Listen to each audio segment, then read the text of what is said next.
Bonjour et merci d'avoir syntonisé le 92.7 FM. Vous écoutez Leadership en tout genre. Et oui, on poursuit cette série qui s'intitule Si l'on croit en l'égalité, hein? Est-ce qu'on doit traiter tout le monde de la même manière? On est à la partie 2. Et ce qu'on a vu la semaine dernière, c'est égalité ne veut pas dire similitude, hein? Parce que c'est pas parce qu'on est égaux qu'on est pareil.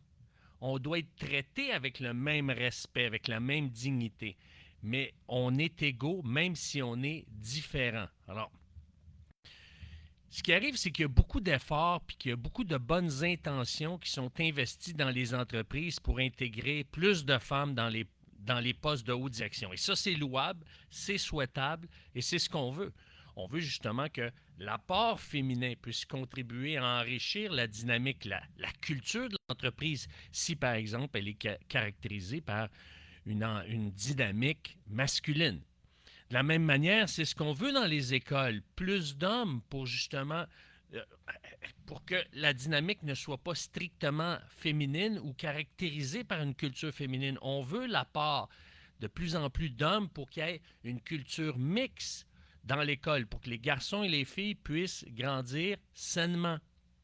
Alors, le problème, c'est que trop souvent, les femmes sont incitées à adopter un modèle de leadership qui est masculin pour réussir dans un environnement professionnel qui est conçu pour les hommes. Et ça, c'est pas nécessairement dit, c'est pas nécessairement voulu, mais c'est comme ça que ça se passe souvent. C'est comme ça que vont réagir la gente féminine et c'est ce que la littérature a pu remarquer, c'est ce que la science a pu observer. Alors, la reconnaissance des différences de pensée entre les hommes et des femmes, les différences qui caractérisent l'action, qui caractérise justement l'apport masculin ou féminin est crucial dans notre compréhension du leadership, de la réussite organisationnelle et de la réussite professionnelle, évidemment. Parce que trop souvent, les normes établies par les hommes ont été considérées comme universelles, laissant peu de place à la diversité des approches et des talents. OK? Donc, parce que les leaders qui ont dominé les organisations efficaces, eh bien, ont été longtemps des hommes. Alors, ce qui arrive, c'est que on a voulu intégrer des femmes dans une culture d'hommes, dans une culture principalement masculine. Il ne faut pas oublier ici, là, qu'à leadership en tout genre, on parle de généralité. Ce ne sont pas des absolus, ce n'est pas vrai à 100%. Donc, c'est vrai dans la majorité des cas et non dans la totalité des cas. Parce que je fais référence à ce que la science a pu observer, mais vous savez, des comportements, des attitudes, des façons de penser, c'est impossible d'être enligné à 100%. C'est pour ça que je vous donne les grandes lignes et à vous de voir ce qui s'adresse à votre organisation, ce qui s'adresse à vous personnellement. Et vous faites comme Saul de Tarse le dit si bien, examinez toutes choses, retenez ce qui est bon. Alors, aujourd'hui, il est temps de passer de la conception de la similitude entre les sexes à une reconnaissance des différences. Hein? Parce qu'on se disait, bon, ben, puisqu'on veut être égaux, équitable, on doit traiter les deux de la même façon. C'est vrai et c'est faux. On doit traiter les hommes et les femmes avec la même dignité, le même respect, la même considération. Mais on doit tenir compte des différences. Maintenant, pour y parvenir, il est important de capter que l'intelligence genrée offre une vision émergente. Parce que on n'est pas habitué d'entendre un discours comme ça. Moi, avant que je m'intéresse à ce sujet-là, j'avais vraiment une compréhension vague de tout ce que pouvait amener l'intelligence genrée. Je croyais que l'intelligence genrée, c'était un phénomène psychologique, alors que c'est à l'origine un phénomène biologique. Alors c'est très différent. Hein? Plus on découvre les fondements de l'intelligence genrée et les répercussions, mais plus on a le goût de comprendre ce phénomène-là parce que ça nous aide, ça nous donne des repères. Alors, ce qui arrive, c'est que lorsque on capte les signaux de l'intelligence genrée, l'intelligence genrée, c'est ce que la science a pu observer sur les différences entre les hommes et les femmes, eh bien, ça va nous amener à allier à la dynamique masculine actuelle l'énergie féminine. Et si l'organisation est caractérisée par une dynamique féminine, bien là, à ce moment-là, on va être appelé, on va être suscité, on va être intéressé à ce que l'énergie masculine puisse s'intégrer. Alors, plutôt que de chercher à imiter les modèles masculins de réussite, l'intelligence genrée propose d'explorer une gamme diversifiée de compétences et de styles de leadership qui crée un terrain plus fertile pour l'innovation et la collaboration. OK? Donc, vraiment, l'idée de l'intelligence genrée, c'est d'incorporer une culture mixte. Et donc, dans le monde des affaires, les dirigeants masculins sont ceux qui vont être demandés de modifier davantage leurs croyances fondamentales parce qu'un grand nombre d'organisations, d'environnements commerciaux ont été conçus en fonction de cette dynamique masculine.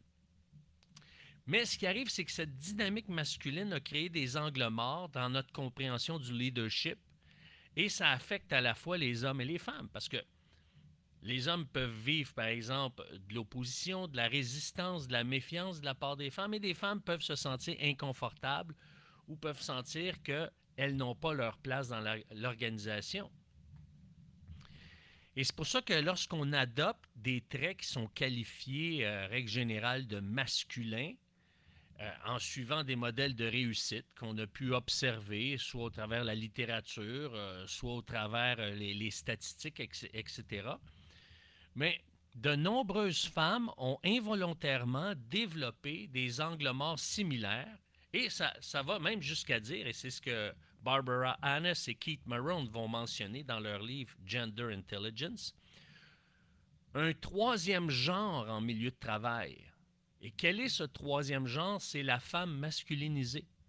Donc, ils vont mentionner qu'on retrouve une dynamique masculine, qu'on retrouve par exemple une énergie féminine, mais qui va se déployer dans une culture masculine, un comportement différent chez les femmes, des femmes qui adoptent des comportements masculins, non pas parce que ça fait partie de leur ADN, de leur identité, mais parce qu'elles veulent justement s'intégrer dans ce milieu-là et elles vont un peu à contre-courant à leur nature. Donc, maintenant, lorsqu'on intègre les principes de l'intelligence genrée dans une organisation, lorsque l'intelligence genrée prend de plus en plus de place dans la culture, eh bien, cela a pour résultat un leadership plus authentique, plus épanouissant et chacun se sent de plus en plus libre d'apporter sa contribution unique et être pleinement reconnu pour ses perspectives et ses talents uniques. Et c'est pour ça que le chemin vers une congruence harmonieuse entre les intentions justement de faire plus de place aux femmes dans le leadership, dans la prise de décision, dans les postes de haut commandement, mais à ce moment-là, cette intention-là, eh bien, doit être alliée à des comportements. C'est pour ça que il va y avoir des femmes qui vont être coincées entre l'adoption de normes masculines dans une organisation et l'expression de leur authenticité. Ils vont, par exemple, se rallier, mais ne donneront pas leur plein potentiel parce qu'elles se sentent coincées. C'est ce qu'elles ont révélé au travers différents ateliers ou au travers différents questionnaires ou au travers différentes entrevues. Alors, ce qui arrive, c'est que souvent, ces femmes-là vont être confrontées à des attentes contradictoires et à un manque de soutien pour explorer pleinement leurs idées et les orientations qu'elles veulent donner, spécialement si elles font partie du personnel cadre de l'entreprise, si elles sont des leaders dans l'entreprise, des dirigeantes. Alors pourquoi? Parce que dans la culture masculine, on veut justement garder le focus, on veut vraiment axer vers le résultat Et comme on l'a mentionné dans d'autres capsules précédentes, les femmes, elles, sont axées vers le résultat, mais tiennent compte beaucoup plus du processus pour s'y rendre que la majorité des hommes. C'est pourquoi que lorsqu'on examine de plus près les interactions entre les femmes et les hommes dans des contextes professionnels, on observe des modèles de communication et de soutien qui sont uniques. OK? Les modèles de communication diffèrent les uns des autres. Ça aussi, on l'a vu dans d'autres capsules et on va le voir aussi également plus en détail dans d'autres séries. Alors, plutôt que de voir les conversations sociales comme des interruptions, souvent les femmes vont poser des questions, ça peut irriter les hommes parce qu'ils croient à tort qu'ils sont remis en question, qu'on ne leur fait pas confiance, qu'ils n'ont pas réfléchi suffisamment, alors que ce ne sont pas les intentions des femmes. Elles veulent contribuer à l'amélioration, à la productivité, à la rentabilité, à la profitabilité de l'entreprise. Alors voyez-vous, déjà, si on a des perceptions différentes, des interactions qui sont reliées à la gente féminine, mais déjà, ça va nous aider à mieux intégrer l'apport féminin dans une organisation qui est, disons, étiquetée ou identifiée à l'énergie ou à la dynamique masculine. Donc, les femmes expriment leurs sentiments, en règle générale, de manière naturelle. Elles veulent créer un environnement où est-ce que chacun se sent à l'aise d'intervenir et elles veulent créer une dynamique qui est bienveillante. Alors, maintenant, ce que ça produit, c'est que ça lance le signal que lorsque une culture organisationnelle est davantage féminine, ça pousse la créativité, ça pousse évidemment la remise en question, mais dans le but non pas de remettre en question le statut de leader des gens en place, mais tout simplement la recherche, l'intention qui est derrière, dans la majorité des cas, c'est comme je l'ai dit, la rentabilité, la profitabilité et la productivité de l'entreprise. Donc, souvent, ce qui est relié à la culture féminine, c'est la croissance personnelle va bénéficier à la croissance entrepreneuriale de l'organisation. Alors, pour concrétiser le tout, il est essentiel que les entreprises s'engagent activement à promouvoir la diversité et l'égalité. Et quand je dis égalité, encore une fois, je ne dis pas similitude, mais que les deux puissent avoir un espace équitable, un espace similaire, une voix égale. C'est là que ça fait toute la différence dans les concepts, là.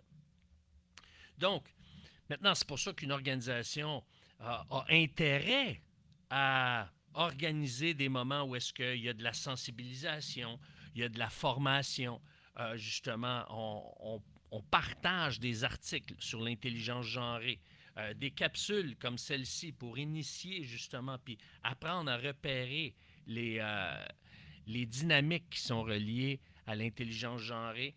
La création de politiques, la promotion plus équitable pour laisser plus de place, plus d'espace à ce qui caractérise les deux types de cultures, masculine et féminine, pour arriver à une culture mixte, enrichissante, qui va contribuer au succès de l'entreprise, à la dynamique de l'entreprise.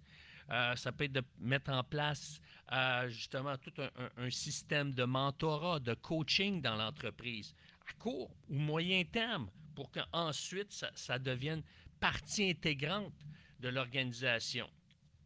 Pour pouvoir soutenir les femmes dans l'organisation, pour qu'elles puissent se développer, prendre plus d'espace, prendre plus de place, mais aussi pour soutenir les hommes, pour qu'ils soient les meilleurs alliés des femmes qui sont en train d'émerger dans l'entreprise.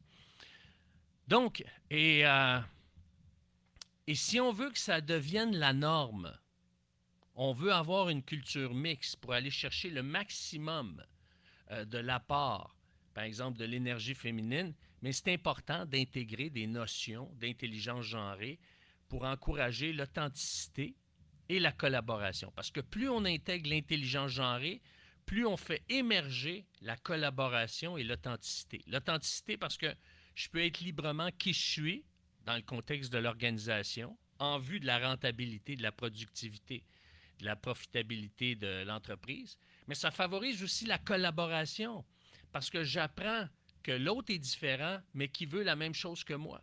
On veut que l'organisation, l'entreprise se développe.